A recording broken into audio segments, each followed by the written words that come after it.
Good morning all of you. जैसा कि आपको पता है रीट को लेकर जो न्यूज़ चल रही है, जिससे आप सब अपडेट ही हैं कि दो न्यूज़ विशेष चर्चा में चल रही है। पहली न्यूज़ तो ये कि पेपर लीक हुआ है और इतने करोड़ में बिका है और इतने इतने लोगों के पास गया है। उसी वजह से काफ़ी बच्चों के इतने मार्क्स आ रहे हैं। और दूसरी न्यूज़ ये है कि जो ऑनलाइन स्क्रीनिंग है उसके माध्यम से बच्चों के मार्क्स बढ़ा दिए गए हैं। और अगर उनकी OMR सीट जो माध्यमिक शिक्षा बोर्ड में जमा है, जो उन्होंने एग्ज़ाम सेंटर पे बैठ के फील की थी, उसमें और ऑनलाइन स्क्रीनिंग के मार्क्स मैच किए जाए तो बहुत डिफरेंस मिल रहा है उसके अंदर। ठीक है, तो वो जो दो न्यूज़ है उनके माध्यम से बट मैं कहना चाहती हूँ, यही निवेदन है मेरा गवर्नमेंट से कि जिन बच्चों के 135 प्लस मार्क्स आ रहे हैं, उनका चाहे वो किसी भी रीज़न से आ रहे हो, तो पेपर उनके पास आया हो चाहे ऑनलाइन स्क्रीनिंग के माध्यम से हो, उनकी जांच की जाए।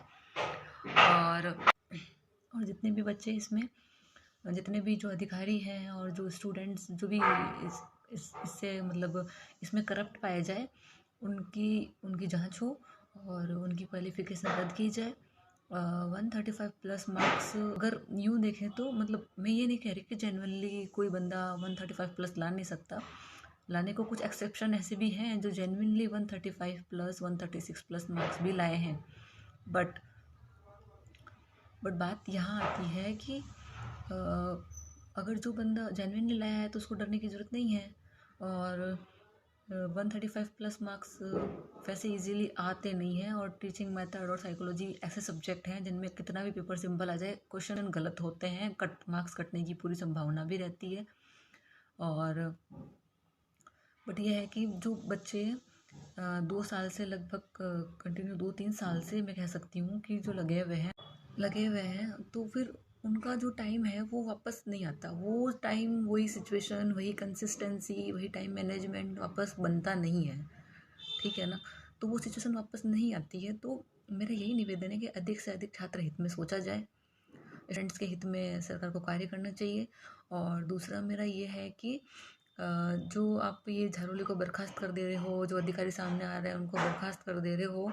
आज की ही न्यूज़ है, झारोली को बर्खास्त कर दिया गया है। बट ये खाली बर्खास्त कर देना, इससे क्या सेंस निकल के आता है कि इससे कुछ मतलब हो जाएगा, है ना? जो स्टूडेंट पेपर के लीक हुआ है किसी भी तरीके से, अगर गलत तरीके से अगर मार्क्स ज़्यादा लाए हैं, वो तो हमसे आगे ही है और वो रहेंगे भी। वो तो हमारी कट ऑफ बढ़ाने का एक मतलब बहुत बड़ा जरिया भी बन चुके हैं। तो उनकी क्वालिफिकेशन रद्द की जाए ताकि वो आगे से ऐसी कोई हरकत ना करे, किसी एग्ज़ाम में ना बैठे। SOG और CBI के माध्यम से ये पता लगाया जाए कि सोशल मीडिया के थ्रू ये पेपर किसके पास गया है और किन बच्चों के मार्क्स कितने आ रहे हैं, और पूरी इसकी जांच की जाए। 135 प्लस का प्लीज़ इसको अदरवाइज़ नहीं लीजिएगा कि कुछ बंदे ऐसा कह दे कि हमारे तो 135 प्लस, हम तो मेहनत से लाए हैं और ये 135 भी कह रहे हैं। मैं ऐसा नहीं कह रही, उनको डरने की ज़रूरत नहीं है। ठीक है, तो फिर जो 130 ये जो 135 प्लस का स्कोर है वो मैं इसलिए कह रही हूँ क्योंकि प्लस का स्कोर है वो मैं इसलिए कह रही हूँ क्योंकि जिन बंदों के पास पेपर गया है, चाहे वो ऑनलाइन स्क्रीनिंग के माध्यम से बढ़ाया हो, चाहे पेपर लीक हुआ हो, अगर किसी भी माध्यम से पेपर गया है तो वो बंदा अपना मैक्सिमम देने की सोचेगा। वो नहीं चाहेगा कि वो कम से कम क्वेश्चन अटैम्प्ट करे। और मतलब वो यही चाहेगा ना ज़्यादा से ज़्यादा उसके मार्क्स बढ़े। ठीक है, अगर वो जानबूझ के अपना वो दिखाना चाहेगा लॉयल्टी, तो वो एक या दो मतलब 2-4 क्वेश्चन गलत करेगा, ज़्यादा क्वेश्चन वो गलत करने की नहीं सोचेगा। इसलिए उसके मैक्सिमम मार्क्स आ रहे होंगे। रीडर रहे, आपको डरने की कोई ज़रूरत नहीं है। एग्ज़ाम रद्द कर देना ही एकमात्र सॉल्यूशन नहीं है। तो गवर्नमेंट को ये करना चाहिए कि जो जो इसमें करप्ट है उसी को ही पनिशमेंट मिलनी चाहिए कि बट ये है कि मतलब जो बेगुनाह है उनको सज़ा क्यों दी जाए। उनके तो 2 साल 3 साल जब से वो तैयारी कर रहे हैं, वो तो अब वेस्ट ही जाएंगे, जिनका ये फ्यूचर ही था। ये रीट ही एक मात्र उनका उद्देश्य था जिसके लिए उन्होंने बहुत सारे सेक्रीफाइस भी किए हैं। काफ़ी चीज़ें, वो सिचुएशन वापस नहीं बनने वाली है। तो इसमें दोषी पाए जाए, सज़ा उन्हीं को मिलनी चाहिए, बेगुनाह को सज़ा नहीं मिलनी चाहिए। ऊपर से जो भी 135 के ऊपर हैं उनका ये जांच की जाए। और जो बंदे जेन्युइनली लाए हैं उनको कोई डरने की ज़रूरत नहीं है, वो वैसे भी सेफ़ हैं।